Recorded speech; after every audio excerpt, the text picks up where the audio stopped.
کیسه د کیسې نوم دی پردو ښځو ته کتل. دا بعضې نارینهو ته ولې پردۍ ښځې له خپلې ښځې نه ښایسته ښکاري.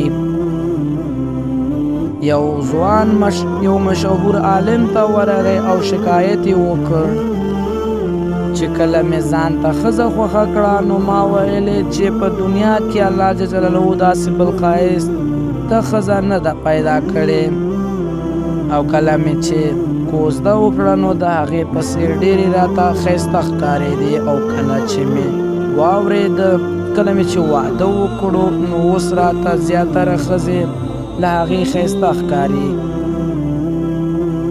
او څو کاله چې تېر شو ومې لیدل چې ټولې ښځې زما د ښځې نه ښایسته دي.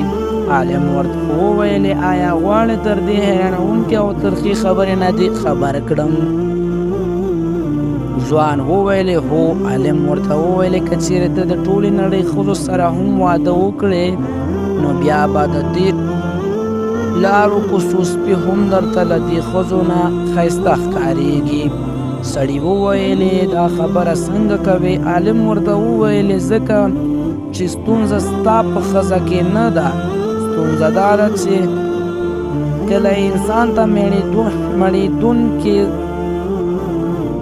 زړه او وږې سترګې کله چې انسان ته نه مړېدونکې زړه او وږې سترګې ورکول شوي وي او د دې سره د الله جل جلاله نه هم حیا ونه کړې نو دا ناممکنه ده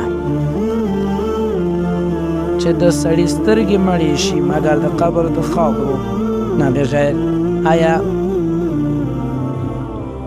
ای ځوانه ستا ستونزه دا ده چې څه الله جل جلاله حرام کړي، یعنې پردې ښځو ته کتل او له هغو څخه سترګې ته اړوې. آیا ته غواړې چې ستا ښځه د هورې په شان د ټولې نړۍ تر ښځو ښایسته شي؟ ځوان وویلې هو ولې نه؟ عالم ورته وویلې سترګې دې له پردو ناموسه نه ټیټې کړه. الله جل جلاله فرمایلي دي ای پیغمبره مؤمنانو ته ووایه چې خپلې سترګې ټیټې کړئ او خپلې شرمګاوې له ځانه وساتئ. دا دوی ته ډیره د پاکۍ خبره ده او الله جل جلاله په هغه څه چې دوی کوي خبر دی. کوم شی چې ستا په لاس کې وي نو کوم شی چې ستا په لاس کې نه وي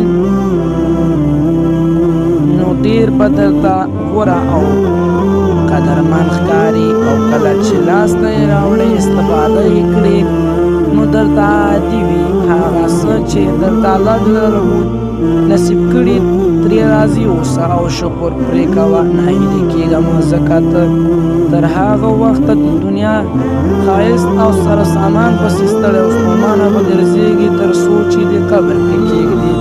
او دلته یو بل شی دی چې هغه له هر څه څخه ښایسته او پاک دی چې هغه د الله جل جلاله عبادت او نیک عمل دی، او دا دواړه په خوند هغه څوک پوهېږي څوک چې خپل خالق الله جل جلاله سره مینه لري. او دا مه هېروه تل الله جل جلاله ته دا دعا کوه چې تل ستا بیبي ستا په سترګو کې ښایسته کړي او د هغې مینه دې په زړګي کې ونیسي، په زړګي کې ځای ونیسي، ځکه دا ښځه حقیقت کې ښایسته ده. دا ستا په کور کې تندې لږې سختي تېروي، چې کله مسافر یې نو کلونه دلته ناسته او انتظار کوي. ستا د کور پاکوالی د خوراک تربیت او د بچیانو تربیت کوي او تل ستا راتګ ته سترګې په لار وي. هغه ښځه چې په بازار کې اموخته وي نو په خپلو کورونو کې وخت ورباندې نه تېرېږي او خپلو خاوندانو ته اهمیت نه ورکوي او کورنی ژوند ورته نیم ښکاري. ګرانو مسلمانانو ورونو، د پردیو ښځو پسې قتل دوه ډېر خطرناک تاوانونه لري. او اول د خپلې ښځې سره یې د کور خوشحالي او مینه او محبت کمیږي. دویم دا چې پردو ښځو ته کتل دا بد عادت انسان له ایمانه هم خلاصوي. نعوذ بالله. دا راسره واورئ عبد بن احمد المعظم وایي پر کعبه شریفه مې طواف کوو چې یو کس مې ولیده د کعبې شریفې پر مخ یې لاسونه نیولي دي. وایي ای الله ما له دنیا څخه مسلمان وباسه. ما ورته وویلې ته ولې همدا یوه دعا کوې؟ هغه راته وویلې زما کیسه نه ده درمالونه. ما ورته ویلې ته هغه راته نه. هغه راته وویل زما دوه مشر او کشر ورونه ول. مشر ورور مې تقریبا 40 کاله اذان کړی و. کله یې چې ذوالقدن شو موږ ته یې ویلې چې قرآن راواخلئ.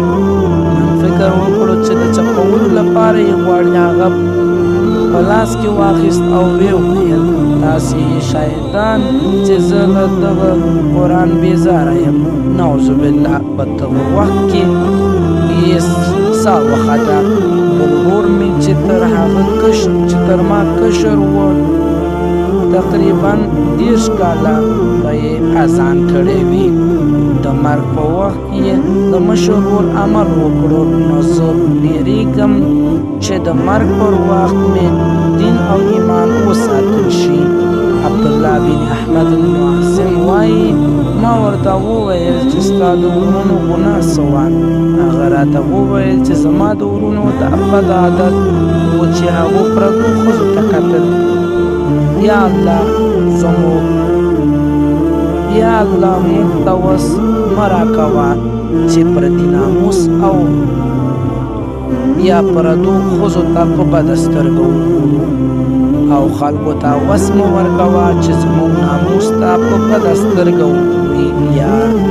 یا الله زموږ د زنانو حیا او عزت ابرو خوندي وساتي. آمین یا رب العالمین.